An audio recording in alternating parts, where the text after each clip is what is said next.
El cervesero. Ja ve per la via correcta? Sí.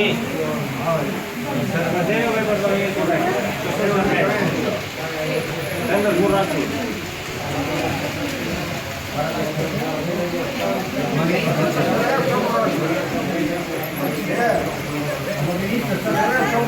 No ho sé, perquè si està tot malament.